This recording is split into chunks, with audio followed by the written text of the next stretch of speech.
Hey there. Hello, everybody that's attending I think this might be our 15th or 16th session. We've been doing this, for the last few months. Welcome to this session on CTR Fact, the hidden secrets of CTR Factor leadership. In the course of these sessions, we address challenges that are faced by professionals that are working in various capacities and different types of organizations, public, private, large companies, small companies, for-profit, nonprofit companies, and we address leadership challenges experienced by anybody that is at any level in those companies. Individual contributor, manager, director, executive director, VP, senior VP, executive VP, CEO, COO, CHRO, any of those folks. And by the way, if you're on a board, you'll probably benefit from some of these topics. The last couple of sessions we have done have been on negotiation, and it's a big topic. So we had a few final insights left over at the last session that we did. So we're going to cover that today. I'm gonna take myself off video and start sharing my screen. Remember, those of you that are joining on LinkedIn Live, you don't need to see the slides. You can listen to my dulcet tones and and get a lot of good information. But if you're able to see your screen, even if it's on your smartphone or tablet, um, try to do that, because the slides do have good information on them. But if you can't access that for some reason, you're traveling or you're not in a private space or in an airport, then just plug in your headphones, and for the next 45 minutes, you know, you you're gonna learn something versus watching YouTube videos or TikTok videos or playing a video game. You're gonna get some good stuff in the next 45 minutes. Go ahead and do that. Plug in your headphones. I'm gonna take myself off of video and start sharing my screen, okay? Okay, so this is the last session on negotiation. Next time we're going to do a different topic, and we're going to figure out what that is. We've covered a lot of different topics so far. We covered coaching, we covered dealing with conflict, we've covered negotiation. So we've covered feedback. So anyway, so today is the final session on negotiation. I do want to mention before I get into the actual content, I want to remind people that might be joining for the first time on LinkedIn Live that this happens on Thursdays from 1 to 2. Now, I must confess, we have not been very diligent in terms of doing this every Thursday. It's the issues, we are constantly dealing with client issues, meetings with current clients on current projects. And sometimes, our calendar commitments don't allow us to join and to conduct this call every Thursday at 1 o'clock. Okay. We've been kind of busy. So, like, for example, last Thursday we didn't do this. We're back again this Thursday. My hope is, that we be able to do this session next Thursday, but we can't predict. Client commitments obviously come first. We do this free session just as a way of paying it forward. But the client the client commitments, come with dollars and cents attached, and we got to pay the bills too. So I'm just being honest with you. We tend to give higher priority to phone calls with clients, conference calls on current projects, and so there are Thursdays where we don't do these sessions. We really beg for your patience. Keep an eye out on LinkedIn. You'll get a message saying, "Hey, we're on today," and it's going to be off to the races. Kind of like a pop-up meeting or something. And I wish we could be more structured and stick to the schedule, but unfortunately, we haven't been able to do that. And chances are going forward, it's going to be a little bit of a hit or miss. But anyway, all sessions are virtual. They're on Zoom. It is a slide cast, which is a combination of a podcast and a slideshow. You can just listen to the audio track, or if you can see the slides on a screen, that's great. if you want a participant guide which has all the slides in it, reach out to us on LinkedIn, right? Connect with us on CTR Factor is the name of our profile on LinkedIn. Reach out to us on LinkedIn, um, or reach out to me, Suri Swinder, and we can get you we can get you the participant guide. And if you want a recorded video of these sessions, we can do that as well. We just like to talk to you first, make sure, that nowadays you never know if somebody's legit or not, and we also want to be careful that we don't just give up proprietary content that can be reused by someone. So we're just a little bit careful. So that's why we ask for you to reach out to us first, and then once we establish contact with you, chat with you a bit, we're happy to give you the participant guide or the recorded video. There is a video channel on YouTube for CTR Factor, and some of the videos are available on that channel, but some of them might not be, because sometimes we find people take those videos and kind of use them in a manner that um, that they shouldn't be leveraged. So I think we've been a little more careful about posting videos on that channel. But if you reach out to us, we're happy to get it to you. All of the topics are based on leadership challenges that I mentioned to you. Anybody would face in any industry, any organization, at any level. It's very practical, tactical, applicable techniques, tips, and approaches that you can use right after the call. Not all of them will appeal to everybody, by the way, but whatever, there will be probably dozens of different tips on every topic that you'll get. Write down the ones that appeal to you and start implementing them. It's as simple as that. We want you to invest in yourself and your professional growth, and just continuously get better. And that's what we're trying to do. A lot of our content is proprietary, based upon our own primary research. Some of it is based on secondary research of work that other people have done before us. They're 45-minute sessions with 15 minutes for Q&A. Typically, LinkedIn Live doesn't allow for Q&A, so unfortunately, it really doesn't happen. If you join us on our Zoom link, you can unmute and ask us questions, or put messages in the chat box. But if you're joining us on LinkedIn Live, unfortunately, it's a one-way platform, so that's not always doable. If you attend a session, you're eligible for a badge for that topic. So if you attended the negotiation session, you can get a badge for negotiation. Again, we request that you reach out to us. And as you accumulate badges, you'll qualify for various levels of certificates. You don't have to attend all sessions, just attend the ones that are feasible for you based on your schedule. I know you guys are busy as well. And based on whatever is relevant for you. If you think you got negotiation down, you don't need to attend, screw it. But if there's another topic that we'll speak about next time that seems to be something you'd like to know about, then join that one. So feasibility and relevance, you attend whichever sessions make sense. Claim your certificate once you hit a badge milestone. Track your badges. It's an honor system.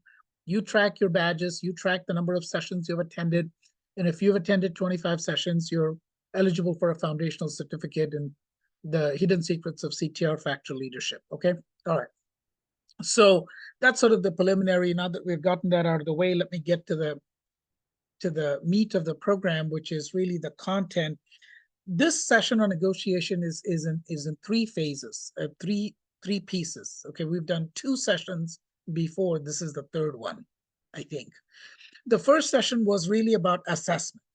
The second session was about apprehension, meaning understanding. And today's session is about advancement, getting better. You with me? So assessment, apprehension, advancement. In the assess part, if you remember, we had gone through a self-assessment of your negotiation style. Okay. So we had taken you through all of this, and then we had established 5 different styles based on your scores in the assessment. This is really important. This is why, the slides will flash by fast. If you want a copy of the participant guide with the assessment in it so that you can take it on your own time, then reach out to us. We'll get you the participant guide, and it'll have all the assessment slides. Okay. But anyway, we talked about 5 slides and figuring out what your primary, secondary, and tertiary negotiation style is. And these are the 5 styles. Just a quick reminder: competing, collaborating, avoiding, accommodating, compromising. So understanding what your style is important. Understanding what the other person's style is also important in negotiating, you know. So we talked about that. That was the assessment part. Then we talked about apprehend, which is understanding what each of these styles are, what situations they apply to the best, what are some red flags with each style. And we did that for every single style. We did it for the competing style, we did it for accommodating, we did it for avoiding, okay, for compromising, for collaborating. Okay, we talked about gender differences. On average, now remember, don't yell at me, okay, be gentle. On average, not all women will be like this, but on average, women tend to use an avoiding or accommodating style in negotiation. On average, men tend to use a competing or a compromising style. Okay. Now, the collaborating style, which is probably the most optimum style in most situations. Now, it's not true in all situations, but most situations, collaborating works pretty well. That could be used by either men or women. There's not a particular tendency for one gender to use that more than others. And remember, collaborating is not the same as compromising. Okay. Compromising means, I win some, you win some. Collaborating means if both parties win. Oh, let me change that. That didn't come out right. Compromising means I win some, I lose some. You win some, you lose some. Right? Collaborating means both parties win. It's win-win. Okay? All right. So anyway, so we did all of that. Now, today's piece is advance. How do you get better at negotiating? So on this one, you already know what your type is and what your strategies are based on your primary, secondary, tertiary negotiating styles. How do you deal with somebody on the other side of the table who may have a particular style? Okay, how do you get better at dealing with that individual? So how do you deal with somebody on the other side of the table that's a competing style? So these are some ways in which you can do that. Now, you got to identify that style first. And in the apprehension section, we talked about how to identify somebody's style. What are the telltale signs, the ticks, right? That'll allow you to identify, this person is XYZ style. Now, once you have identified that, how do you deal with it? If somebody's a competing style, prepare responses for all the posturing in advance. You know that competing style means they're going to want to win at your expense. They win, you lose. You already know that. So prepare responses for all of that posturing, because they will posture in a manner that allows them to win at your expense, that enables them to win at your expense. Okay. Do not react emotionally inflammatory statements, because they might make some. Okay. It's all designed to get you to make a mistake or say something you don't mean to say, right? And then they'll use that to their advantage. Kids do this a lot, right? They will push you to the ultimate. And then when you yell at them, all of a sudden, it's about your yelling rather than the original issue. you know what I mean? Kid goes to the mall when they shouldn't be going. Okay. They need to do their homework. They slip out the window. They go to the mall with their friends. They come back. You catch them. You're waiting in the bedroom as they climb in through the window. Okay. What do? They will try to make inflammatory statements. Well, if you weren't watching me like this, I feel like I'm in prison. Why are you in my bedroom? You're invading my privacy. You see what I mean? So you got to be careful. That's a competing style. They want to win at your expense. They want to be able to go to the mall and not do their homework. Okay, so don't react emotionally. Stay focused on the topic at hand. So typically, if they do that, you say, well, that's a separate topic. We can discuss that another time. I want to talk about what you did today, and stay calm. Because if you lose your temper with them, that'll become their argument point. Very difficult, I got to tell you. People that use this style, very difficult to negotiate with, Have a strong BATNA before entering negotiations. What is a BATNA? A BATNA is terminology used in negotiations, and it stands for best alternative to a negotiated agreement. What is the best alternative to a negotiated agreement? So if you have a strong alternative to a negotiated agreement, then you have a strong position. If you don't have a strong alternative, you don't have any leverage in the negotiation. And also in this example, right, if you just continue with this example of the kid going to the mall, you talk to them and you say, you're not, I want an agreement that you're not going to do this again in the future. What if they don't agree? What if they say, no, I'm not going to agree to that? I am whatever, 18 years old. I can do what I want. I'm an adult. You know how kids are. So what if they do that? What is your backup plan? That's what a BATNA is. What's your plan B, plan C, if you cannot come to an agreement and you need a plan B, plan C? Okay, that's what gives you leverage, right? In this case, you can say to them, okay, well, you know something, you're not going to have the keys to your car. That's your backup plan. So if you're going to the mall, you're going to walk, or somebody else may have to give you a ride. None of your friends has a car. So I mean, I'm making it up. My point is, have a plan B and a plan C, because the competing style is going to come at you strong. So you need that. Okay. Predetermine the maximum you and they can give. So make sure you have a limit as to how far you'll be willing to concede. Otherwise, they'll push you to a point where you'll be giving up a lot more than you want to, or that's good for you. So have a limit. Say, I'm not going to go beyond this. Do not go into compromise or accommodate mode. Attempt to move to collaborating mode. Now, this is very important.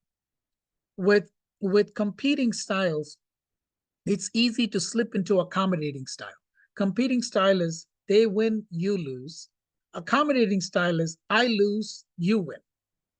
So there is a natural tendency for many people confronted with a competitive negotiator to default into accommodating mode.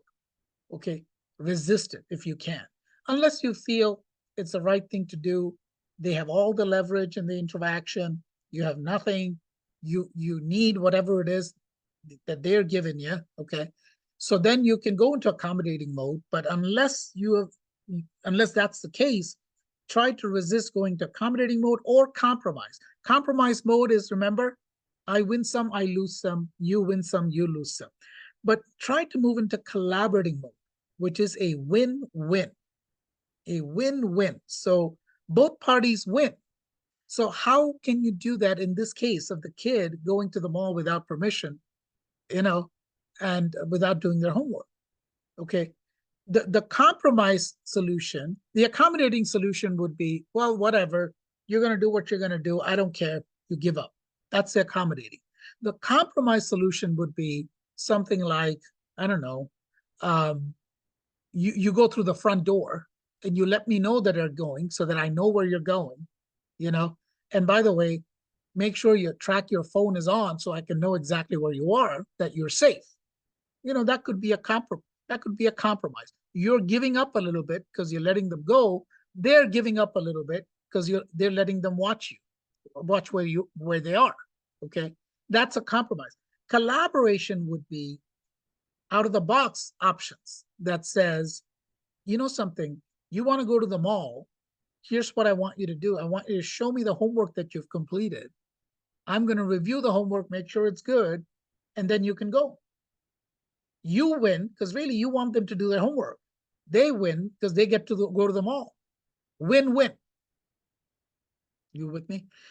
So make sure you have solutions. You have a couple of different solutions, plan B, plan C.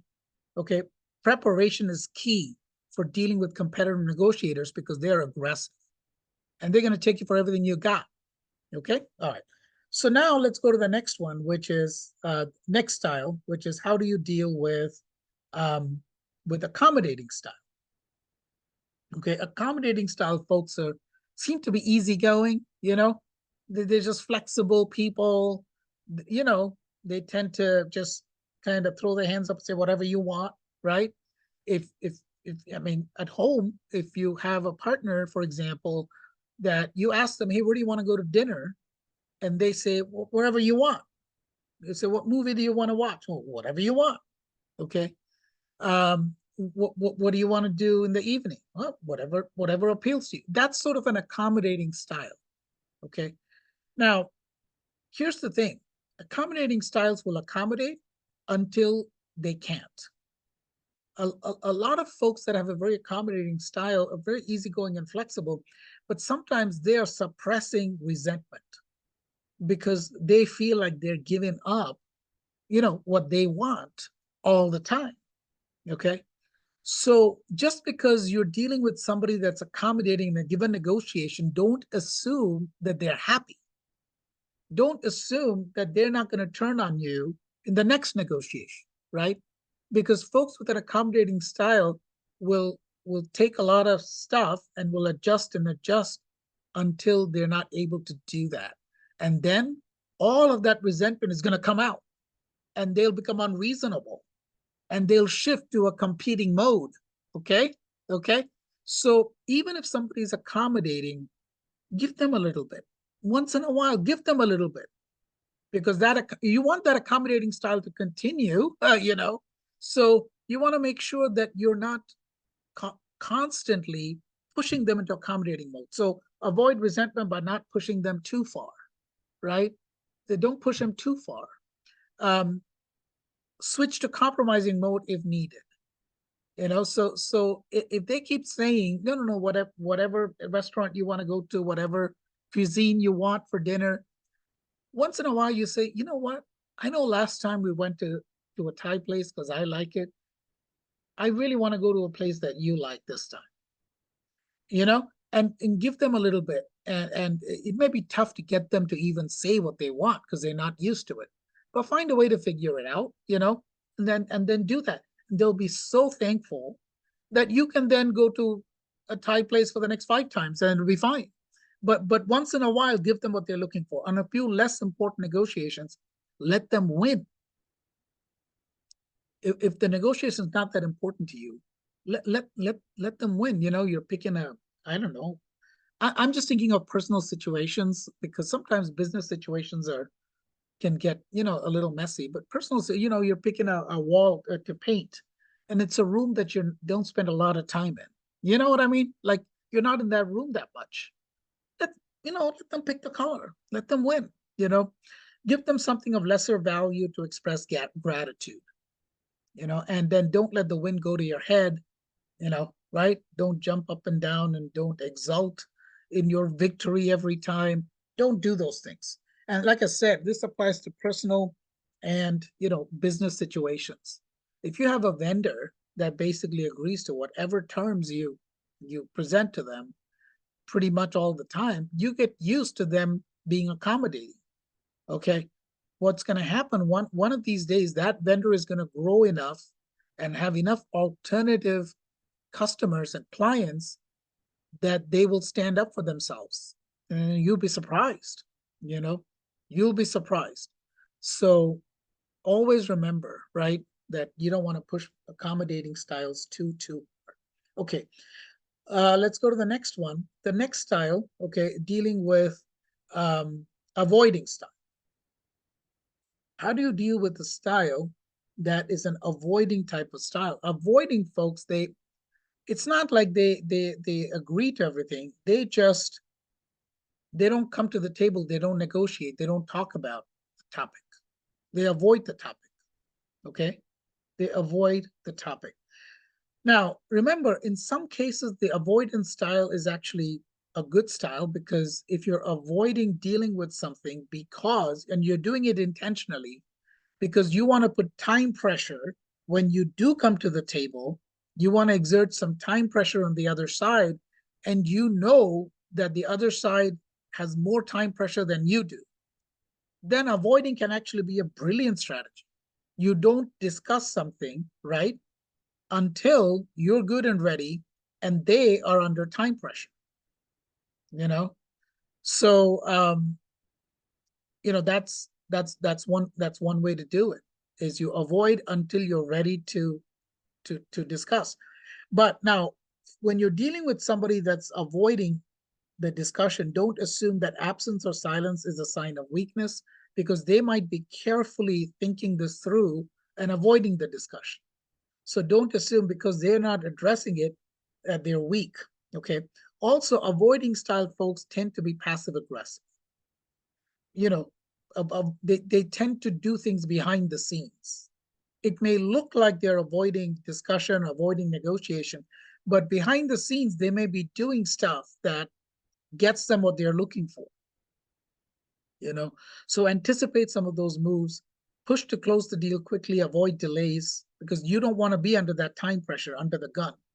Check with others close to them. If they're avoiding, they might work with other people that you can talk to say, hey, what's going on? I haven't heard back about this, And then proactively protect yourself from major loss of value.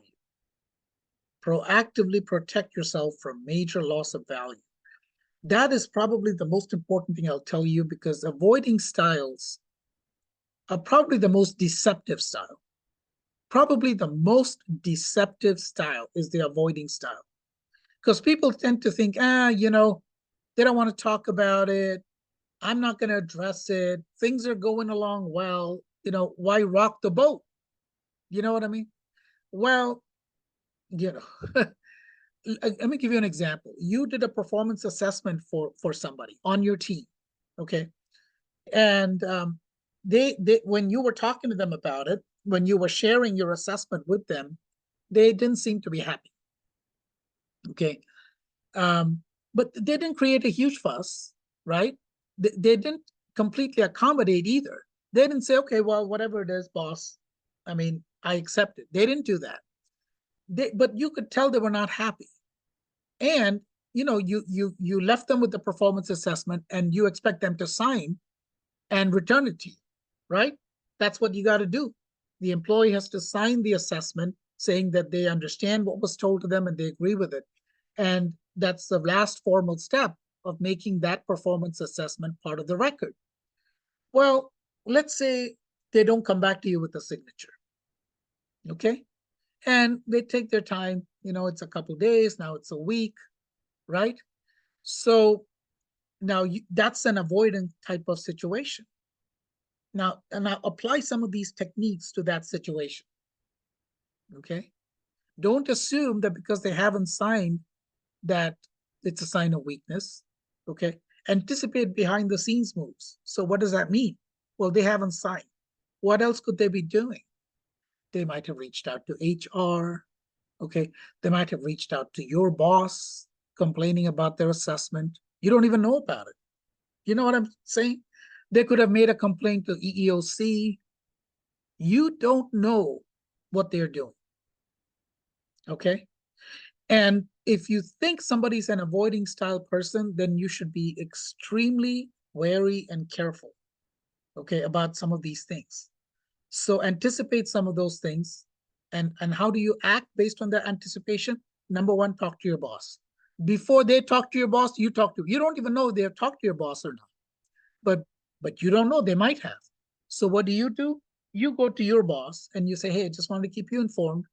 I had a performance discussion with so-and-so. This is the assessment document. Here are the things I told them. They didn't seem to be particularly happy with it. They might come to you. If so, feel free to talk to them.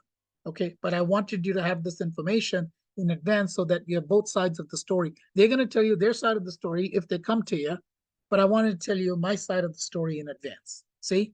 You see what I mean? Anticipate behind the scenes moves. I mean, all this is part of the negotiation process. Now, if they go to your boss, right? Your boss already knows the background, versus hearing about it for the first time from them, in which case they might be favorably inclined towards them because they haven't heard your side of the story. And it's very difficult to change minds. Once your boss's mind is made up, it's difficult to change it. So you want to get in there early, okay? I'm just giving you an example. Push to close the deal quickly, so follow up with them and say, hey, you need to get this to me, really quickly, okay? Check with others close to them. Now, I don't know if that what you would do in this situation that would make sense, but maybe what you do is if they have friends on your team, then you want to be careful because you want to maintain confidentiality. So you don't want to talk to them about the performance assessment. Maybe you check with their friend and say, everything okay with this person? I haven't heard from them in a while. They owed me something. Don't tell them all the details, and see if you can get some information from them. Another thing you could do is make sure HR knows, about the situation, and then proactively protect yourself from major loss of value. What does that mean? What could be a major loss of value for you? One could be, you know, you end up, losing them. Maybe that's not a major loss for you, but they might resign. Okay. What could be another major loss of value is, if they complain about you to your boss or to HR, that's a loss of your credibility. You want to protect yourself against that by doing some of the things that I just mentioned. Okay. I'm sure many of you have dealt with the avoiding style. Okay. That I'm telling you, it's like the toughest style to deal with because they're not upfront, you know? Like I always joke about this. Sylvester Stallone had two major action movie franchises. He had multiple ones, afterwards, but early on in his career, he had two major action hero franchises. One was Rocky and the other was Rambo. Okay, they were both fantastic. But with Rocky, it was you could see him come at you in the ring. There was no subterfuge. Rocky was there. You could see what he was doing. He was playing rope a dope or whatever he was doing. You could see what he was doing. Rambo, right, is hidden in the bushes. I remember one of those movies where, and it was amazing. I think it was Rambo 2, where he actually had embedded himself in a mud wall and covered himself in mud. You couldn't even see that he was there because it looked like a mud wall. And then his eyes open, you could see, darn, it's Rambo, So a lot of these guys are Rambos. They're not Rockies. They're not, you can't see them coming at you in the ring. The competing style are Rockies. They are the Rockies of the world. They're coming at you in the ring. I'd almost rather deal with that. You know, the Rambos of the world, they're hiding in the bushes. You don't know what they're up to. They're avoiding. Okay. So be careful about this. Okay. All right. Now, the next one is how do you deal with somebody whose style is compromising?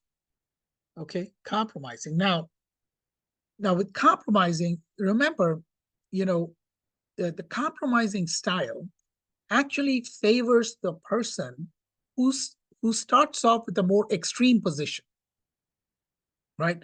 Compromising style is let's meet in the middle. That's a compromising style. Well, the middle is going to be skewed towards the other person if their starting bid is very, very much close to what they want. It all depends upon where they start, is what I'm saying to you.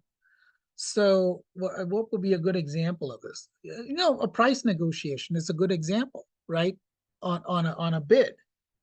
If the starting price on the response to the RFP, if the starting price is 250 grand, your budget is 150 grand, but the starting price is 250 grand, you are willing to go up to 200, but you're already starting 100 grand above, right, where you want to be. So chances are, if you meet in the middle, you're going to end up paying a lot more than what your budget will allow you. You're following me? So don't be taken in by meeting halfway moves, because the question to ask is halfway between what? It sounds fair. Let's meet halfway. But if the other person is starting way off, then meeting halfway means you're losing. Okay? These are the tricks that negotiators play. Okay? So then switch to collaborating mode if possible. Switch to collaborating mode if possible. Because remember, collaborating mode is win-win. It's not meeting in the middle. No. Meeting in the middle is I lose a little bit, you lose a little bit. I win a little bit, you win a little bit. That's compromising. But if you switch to collaborating mode, that's the best. That's the best. So like in this example of a price situation, their bid is 250, your budget is 150. Meeting in the middle would be maybe 200 grand. but you're still 50 grand above where you want to be. You know what I'm saying? So what you really want to start at, if they're starting at 250 and you have a budget of 150, right? So you want to start at 50, right? You want to say, I can only do 50 grand. And then meeting in the middle between 50 and 250 would be at 150. You're following me? So, but with collaborating mode, it's not about splitting the difference. Splitting the difference to me, yes, in some cases it does work. And sometimes people think negotiating is all about splitting the difference. Let's meet in the middle, but that's like a Facebook marketplace negotiation, right? That's just, I don't know. To me, it's very foundational type of negotiating. Collaborating is different. In this example, right, they're starting at 250. What would be a win-win approach? Okay, a win-win approach might be you say to them, listen, you want 250. I can afford to do 250. I can afford to do much less than that. But how about if, right, you do more work, you take on a couple of additional things, okay, that need to get done on my side, and then I pay you 250. You win because you get more stuff done. They win because they get paid 250. Okay? Okay? I'm just giving you an example. That would be like a collaborating mode. You have to think out of the box. You have to think about options that are currently not on the table to get into collaborating mode, to get to win-win solutions. You have to get really, really creative. Okay? Predetermine aspects that you won't compromise. So with compromising style, you got to figure out there are some things I cannot compromise. Okay. Consider compromising more on less valuable aspects, because every negotiator may have multiple dimensions that you're negotiating on: cost, quantity, quality. So just because compromise doesn't mean you meet in the middle on every single dimension of the negotiation. You following me? But you got to think in advance and prepare. Say, what are the dimensions of my negotiation? Let's say you're negotiating a compensation package. What are the components? Your base salary, your bonus, your stock options. Is that it? Nope. Okay. Your vacation, your health care, right? These are all examples. Your exit fee, if you're separated from the business, okay, right? Your starting bonus, okay, right? Think about it. You've got all of these dimensions. You've got all these dimensions. So you can compromise on some of these dimensions, but maybe not on everything. So a collaborating solution here, you want to get paid 250 grand. They're making you an offer of 150 grand. Okay. Now, a compromise solution would be, okay, let's meet in the middle. Give me a base of 200. A collaborating solution would zoom up and say, let's look at the whole compensation package. Okay, this is very important, guys. I hope you're listening up. Some of you know this already. It's old hat because you think like this already. But many of you, okay, are not thinking like this. So the collaborating solution here is look at your entire compensation package. And you say, okay, I want 250. You're wanting to give me 150. Okay.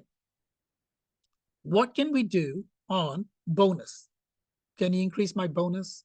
Performance-based bonus. Okay. Okay. Can you increase my stock options? Okay. Can you increase my vacation? Instead of a week, can I have 2 weeks vacation? What about my healthcare package? What about my separation package? What about my starting bonus? By the way, let me say one more thing here. Maybe you can't do anything on any of these. Then what do? You say, okay, what about giving me a shot at the next higher level job in 6 months if I'm doing well? And that bump is going to get you the comp that you want. You understand what I'm saying? Like, that's a collaboration win-win solution. That's a win-win. That's not compromise. But you got to think out of the box. So now, if you are compromising, compromise on the less valuable aspects of the salary negotiation. Okay? Ensure overall value is not compromised too much. ensure your overall comp package is approximately where you want it to be, even if your base salary is not where it should be. Okay? All right. All right. So now let's say the last one, which is how do you deal with the collaborating style? Think of goals at higher levels. A perfect example is this compensation negotiation. Base salary versus total comp today versus total comp in 6 months. Okay? Higher level. You can always go a higher level. And that's very important for collaborating solutions. You may have to zoom up. Okay? Don't just stick with the existing options, right? You can go to the mall, you know, that's an existing option. But a higher level option is, how do you get what you want? How do I get what I want? Win-win. Think beyond zero sum to grow the pie. Yes. Yes. Very, very important. Compromise solutions are zero sum. Competing solutions, zero sum. Accommodating solutions, zero sum. One person wins, another person loses. Okay. Or one person wins a little, loses a little, other person wins a little, loses a little. Still zero sum. Okay. Collaborating solutions. Collaborating solutions are grow the pie solutions. It's not zero sum. Okay. It's not pluses and minuses cancel out. You're growing the pie so both parties get what they want. Create new alternatives versus picking from existing ones. Prepare in advance the questions you will ask. Ask what will need to happen to make unreasonable reasonable. This is a very important technique. How do you make the unreasonable reasonable for the other party? Okay, right? Think about the comp negotiation. For them, 250 grand is unreasonable. How do you make that reasonable for them? And the way you make that reasonable is you say, give me 150 in base pay. I'll take it. But can you make my variable pay 100 grand? So that I have a decent shot of making 250 this year. I'll have to work hard for it. I have to show that I've delivered outcomes, but I still have a decent chance of making 250 grand with base plus bonus. Okay. So anyway, I love the collaborating style. That's my primary style. I always try to fashion win-win solutions because my experience, my life experience tells me those are the solutions that can sustain the best. Those are the long-term negotiating solutions that are lasting, okay? Anything less than that, I don't know if it'll sustain. This is a case study. We don't have to do this, but you're involved in selling a complex deal to a tough prospect whose negotiating style is competing. They're quite aggressive in their approach, openly dismissive of any offers that you're willing to make in terms of compromising on price. The price they're looking for drives your margins down to untenable levels. They repeatedly threaten to walk away from the deal if their price expectations aren't met. You happen to know that your closest competitor will also not be able to meet their expectations. What negotiating tactics will you use in this situation in order to close the deal without giving away the store? Okay, this is a typical situation that you will face if you haven't faced it already. You're going to face it at some point in your business life or your personal life. Okay, and we have already talked about a couple of these situations and how to apply some of these techniques. So I won't belabor the point, but that's really the session for today. I'm gonna open it up for any questions that are in the chat box. If anybody is on the Zoom link, you can obviously raise your hand. We'll ask you to unmute. I mean, we will unmute your mics and then you can ask your question, live, or you can submit a question in the chat box. If you're on LinkedIn Live, I think you can submit questions there as well. So I'll wait for a couple of seconds, for that. Questions, comments, anything.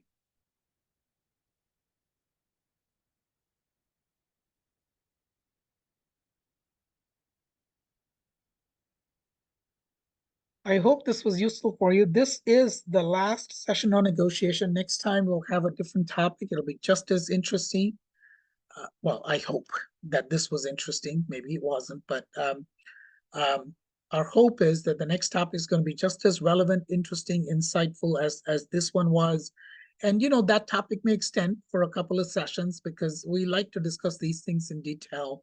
In the meantime, please keep in mind we have a lot of certificate programs. You're getting the tip of the iceberg here. I mean, I can't even, there's probably 100 different topics we have. All of them are leadership. There are lots of assessments we do, lots of topics on managing people, dealing with people. Um, so anyway, just reach out to us if any of this is of interest. And then if you actually think that you have somebody that may benefit from this type of training, give us a referral, reach out to us and say, this person might be interested. And ideally, if you can reach out to them and copy us on the message, that would be fantastic because that would be a warm referral. But if you don't want to do that, then just let us know who they are. We'll reach out to them and say, hey, you were recommended to us by one of the people who attended our sessions.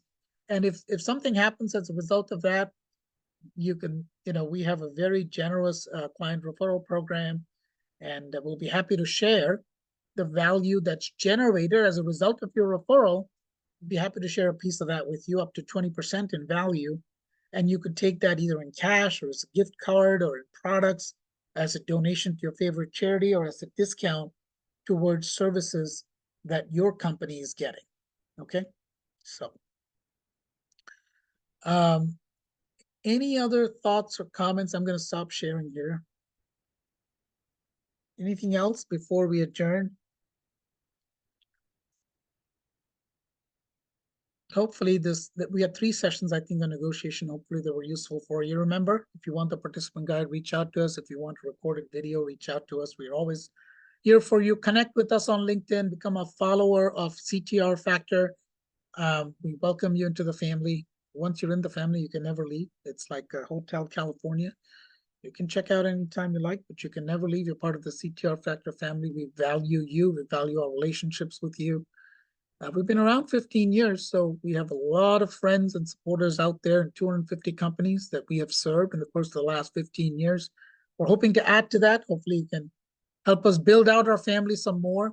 Thank you all for your support. I'm looking forward to seeing you all next Thursday, okay? Have a safe and blessed week. Take care. Bye-bye.